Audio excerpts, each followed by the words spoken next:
We finna seek and find, not hide and seek. We're gonna seek and find. I allowed myself to go through it. So think about why you allowed that, and think about why the person thought it was okay. Also, were you completely innocent, or did you do the same thing too? Because I'll tell you guys that people think like me and my husband, they think like he just was whooping my ass and stuff like that. Me and Wood, I hit Wood first. The first fight we ever had, I punched him. He had never hit me. I swung on him. The second fight we had, I hit him too. You know, but people could say, oh, he a man, he shouldn't have did that. I feel like I'm a woman, I shouldn't have did that either. So it's like both kind of controlling ourselves, and then also just learning better ways to communicate. If all you grew up seeing is hitting, yelling, cussing, fussing, leaving, get out, then you're going to repeat that. Unfortunately, we parents, when I was talking about our childhood, people keep saying, oh, you just trying to start. Oh, she bringing up their business. They Trump. She just like, and how the person you dealing with was raised to understand why this is happening. Because if not, a lot of people that get out of domestic violence relationships and move on to another partner, they still end up with somebody else just as violent. And it's because they're going after those same patterns, like of how that person was raised, or your same internal struggles. Like maybe you struggling with self-worth. Maybe what's another reason why you would tolerate that?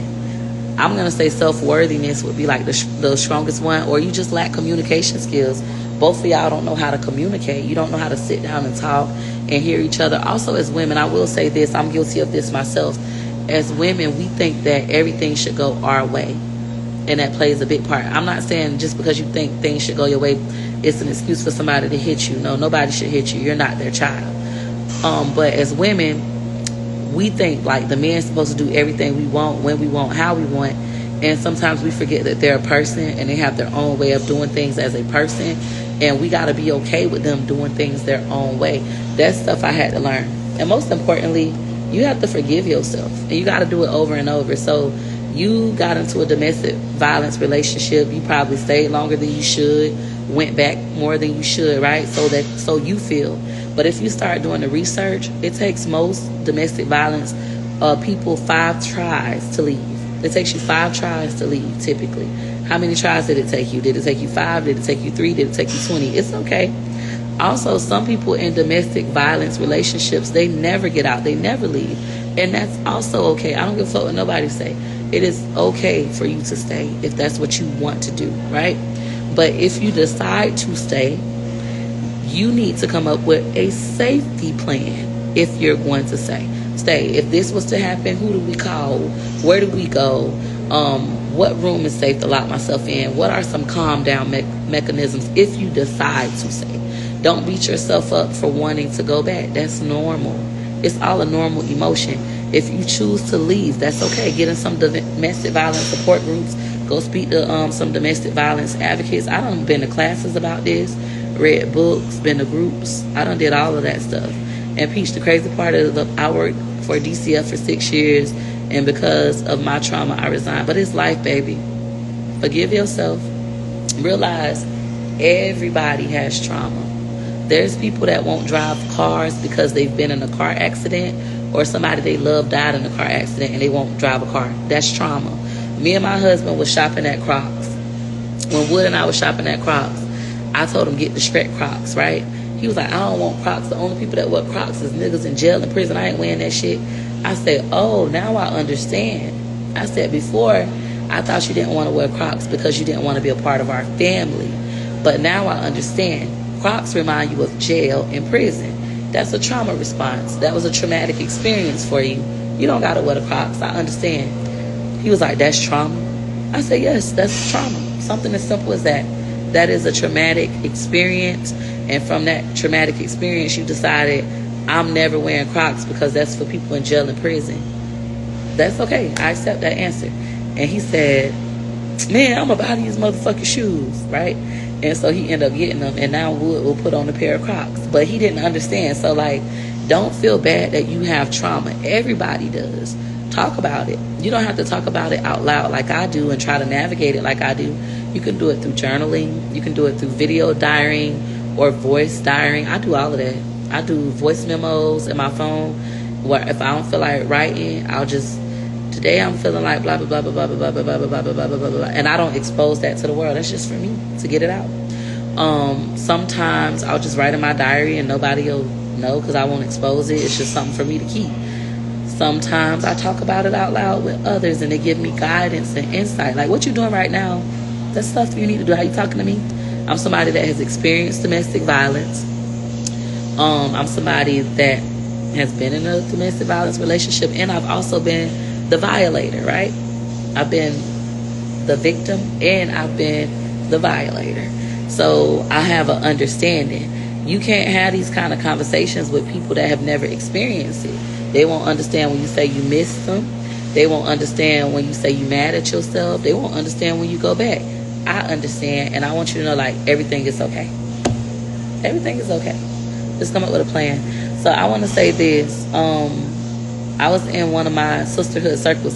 So when I do sisterhood circles, it's like this. This is what we talk about.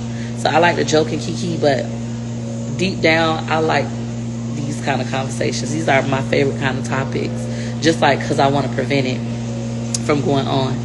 But in my sisterhood circle, we would have these kind of conversations and people would give insight. But it was one lady in there, she was like, I'm going to tell you to leave them, even though it took her 20 years. She was like, you telling people to stay or go, I'm going to tell you to leave. It's like, for me, no. I want you to know it's okay if you stay, and I want you to know it's okay if you leave. You have to be okay with this decision. It's okay if you want to stay today and then tomorrow you want to leave. It's absolutely okay. But no matter what, we want to just make sure you're safe. So that's why we develop a safety plan, to make sure you're safe. And even up here, that you stay. Because sometimes if you stay in these relationships, you'll feel like you can't escape. Even today, I just came in a while. And as soon as I walked in, I seen these, and I picked them up. Like, these are things I like to talk about. And I picked up this card, too. But, you gotta go, like, talk to people who understand they've been through it. They're not judging you. They're guiding you. They're letting you know, hey, this could happen. They might give you statistics and different stories to reflect on. But ultimately, you do what you want to do. Do you have your own women's group? I have a sisterhood circle that I hold occasionally. I don't do it often anymore just because sometimes I can't commit. And then I have a Facebook group, a sisterhood circle on Facebook, but I honestly haven't been in the group at all. Because I feel like it's a safe place with you. It is. It's safe with me. I guess everybody got different approaches because I knew women who got beat up so bad they got cancer and died. Yep. So you could be in a domestic violence situation and you stay and things happen to you, right? But that was their choice. That was their choice. Were they happy with their decision? I don't know. I'm just telling you, like, you can leave or you can go. Because the worst thing is for me to make you feel judged. If you feel judged where I'm telling you, you must leave, you must go, you don't deserve da-da-da-da, right? You're going to feel judged and you're not going to feel safe when you're being judged. You're not going to be vulnerable. But if I let you know, it's okay if you stay. But if you say, here's what could possibly happen, but here's how we can keep you safe. Let's come up with these things, okay? It's okay if you go. If you go, this is how you may feel. When this happens, this is what, you got to give both. And then you let people decide, because then they can feel empowered. And then they can do all kinds of great things in life, Me and my husband, we don't fight anymore. But other people might still be fighting, and they could be deadly. It happens. So I don't want to, like, sell you a dream and make you hold out with somebody and think it's going to get better, and it don't. But I also want to let you know, for me, it did get better. Abusive from her drinking, it got bad. Hold on, let me see. Peach, can you read my question in the question box? Oh, I didn't know they had a question box. Peach, I'm 15 years old. I just had a baby, and I'm trying to finish school and be successful, but it's very hard. Do you have any advice? Sure. So my advice would be for you to get your GED instead of doing traditional high school personally, or to do enroll. Go ahead and start taking the college courses and the regular high school courses right now. Also, in the United States, once you have a baby, you are considered an adult. If you are in the United States, you are considered an adult. Go ahead and sign up for cash assistance. Your cash assistance can be in your own name, but your food stamps will have to be in whoever you live with name because they're the head of household. But you can get cash assistance for you and your baby. You will have to put the father of your baby on child support unless he is also, in the house with you and he can go on your case. When you do this, they're going to give you free child care. They're going to give you a counselor to follow you for 2 years. When they give you a counselor that follows you for 2 years, most people, when I tell them like to get on cash assistance, like welfare, they get mad. They're like, I ain't doing that. You got to do community hours and all that. But if you do it right, you will be set up for success. You go ahead and sign up for cash assistance so you have some income coming in for you and your baby so you don't got to work. I hope that you're in a safe environment where you feel like you and your baby are welcome. And if that is the case, then what you can go ahead and do is get your cash assistance. So, you're going to have maybe like, I don't know how much cash is. Back then it was like $160 for you and the baby. That's enough to buy diapers. That's enough to buy wipes. You should have WIC for formula so you don't got to have formula or breastfeed. You should go ahead and put the baby in daycare so you could just go to school. That's all you got to do. Just go to school. Don't give boys your time. Do not have another baby. And realize why you started having sex so young and why you had a baby so young. Like, what was going on internally with you? Did you not feel loved? What made you do that so young? That's such a big decision. I want you to decide what made you do that. That way you won't repeat it. Be real honest and raw with yourself. You don't have to expose that to me or anybody. It's just for you to know so you won't repeat it and have 5 kids at 21 like some people. You got your whole life ahead of you. I would say if you want to go to school still, then I would also start looking into a business. What can you do? What are you naturally good at? Can you do hair, lashes? Can you do graphic design, build websites? Can you do social media content creation? There's a teen mom on YouTube. I want you to follow her. Her name is, I think it's Marie TV. She was a teen mom. She had a baby at like 15. Her mom put a tiny house in the back. That girl is a great mom. I was so mad when that boy got out of prison. I was like, oh my God, he finna make her not be on track. Because she got her shit together. She bought her a car. She fixed up her tiny house in her mama's backyard. She doing her big one. I ain't watched her in a long time. But I love that little girl. That little girl did her big one. Went to college, finished school. Her big one. I would say start looking at teens like that. It's another teenager that's a teen mom, but she keep having babies. Don't go following people that keep having babies and struggling. Follow people that are teen moms like you, but they own their shit. They got a business.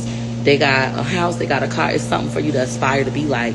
Look up to other teen moms like who are now adults that can give you some guidance along the way. But I would say decide if you want to finish school traditionally and stay in school for the next couple years, or my advice would be to dual enroll. Do high school and do college at the same time. While you're a minor, you can go to college for free. So do both at the same time. Focus, no boys. If you do want to do boys, just do boys, but no boys. Like, don't let them go drive you crazy. My first semester of college, I couldn't do none of my college work. I was 18, running the streets of Tampa trying to find my baby daddy. Where he at? Got all, what they call them, NFs for non-attending. FX is for non-attending because I kept leaving out of class.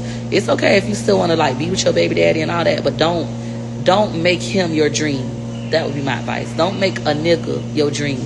Make your dream a dream. Don't make motherhood your dream. Be a great mom, but still have dreams and goals outside of that, and still focus on your baby. Put your baby in like a good daycare. Put your baby on the schedule. I used to be at the bus stop at 5 o'clock with Gregory McKay, and you'll be fine. Don't listen to people like make you feel bad about being a teen mom. I wouldn't wish teen motherhood on nobody. I don't know what it's like to just care about myself. I had my first baby at 18. Prior to being 18, I watched my siblings. I watched my cousins' kids, my nephews. I don't know what it's like to just care about peaches. I don't know what that's like. I would love to have that experience. You as a mom, now that you done did that, you owe it to that baby to give a fuck about that baby. Every decision you make gonna affect your child you chose to have. So remember that. But you can't go back in the past, so don't feel bad about it. Try to not make your baby a teen parent. In the meantime, what can we do? What do you want to do with your life? Don't let nobody make you feel bad about it, though. But don't go having no more kids. I do not want you to be 20 with 3 kids, 21 with 5. People be on social media making it like that shit is cool. That shit ain't cool. I got 7 kids, and I'm 34, and I still feel like it's a lot. Now that I'm realizing I don't have babies, I have people.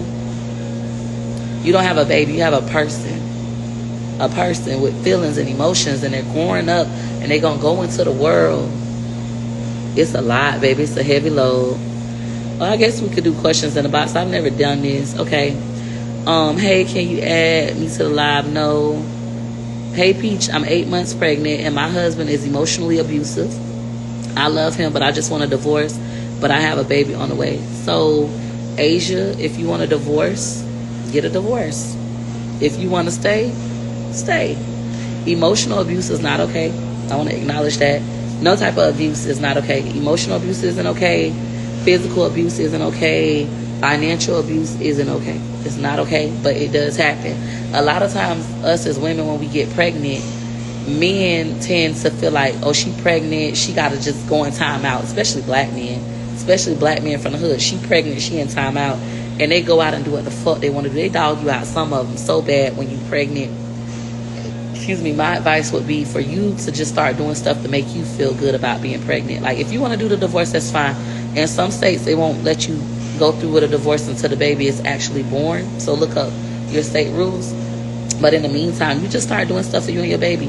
Like, if you want to do motherhood classes, take some parenting classes, get in some motherhood support groups, start reading parenting books, start doing that kind of stuff. Start doing, like, stuff that makes you feel good. What are your dreams outside of motherhood? Don't get lost, ladies. Do not get lost in motherhood, and do not get lost in your relationships. You are still a person. Outside of you being pregnant, who are you and what do you want out of your life? Write it down on a piece of paper. Write the goals to do it. For me, I'm going to always tell y'all, if you want to stay with your man, stay. If you want to leave your man, leave. Just make sure you're safe. Make sure you're safe. Sometimes, too, when people are emotionally abusive and you, like, with them, you just got to ignore them. Sometimes you really do got to leave them for them to realize. Me and my husband have talks now. Like, he had talked to me the other day, like, apologized. He was like, a lot of things that he put me through, he didn't even recognize, like, how it affected me. He thought I was just being dramatic. He didn't know, like, it was really fucking with my mental health. He didn't understand. And I appreciated the apology, but I learned, like, as a woman with a child, as mothers, we can't be weak, unfortunately. Like, we can cry and be weak, but we can't be weak to the point where we're crippled. So we gotta, like, keep going. I'm not staying with my narcissist baby daddy. So you moved on already? Don't get hung up on motherhood and a man. Correct.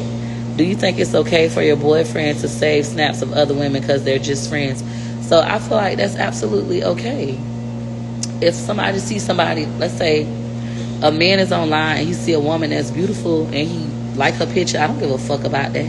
When you inbox her and, like, try to have a relationship or relations, or you start talking to her behind my back and stuff, that's when I got a problem. But you liking a bitch picture, you think she pretty, I don't mind. I see niggas that's fine all the time. I see women that's beautiful. I'm not gay, I don't like girls, but I see women that's beautiful all the time. I love beautiful women. When I see them, I be like, oh, you so pretty. I don't mind. That don't bother me at all. Thank you. Do an autism mom edition on Thursday. Autism be kicking your butt sometimes, huh?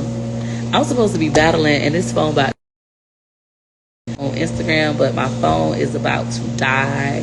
So I'm finna leave off of here. It was nice for y'all chiming in over here on Facebook. I'm probably still gonna go on TikTok. I'm finna see if I can log in on my other phone into TikTok. But I hope I gave y'all some guidance. I never want you to feel like my decision for you is the right decision. You should have people in your life that give you the tools and resources you need to decide on your own. Learn to make your own decisions. A lot of times, if you grew up in abusive relationships within your family, like how I was called dumb, stupid, the scapegoat, I'm smart as fuck and I still doubt myself. So I don't want anybody to make decisions for me. I want to make them on my own. And I want y'all to learn how to do the same thing. Peach, I want to send you a portable charger. You know what, Shayla, I got about 3 and I never I never pack them. I just seen my portable charger this morning. I said I was gonna put it in my purse, and I didn't. But yeah, you just like, don't let anybody tell you you need to leave and you leave if that's not what you want to do. If you want to stay, just make sure you're safe. And when I say safe, I'm not saying just safe from getting beat down with their fists. Safe up here too. Just make sure you're safe. Make sure you know how to tune them out. Make sure you know how to encourage yourself, speaking to yourself. Make sure you have some support groups that are going through similar things as you. Your friend that ain't never been through this can't give you no advice. She don't understand. You look stupid to her. You come and complain about, like I looked at some of y'all, I get on this bitch all the time and I cry about my husband. I like a fucking dummy. But then it's a group of women that understand completely what I'm talking about. You know, they understand, they've been there, and they give me guidance along the way, all right?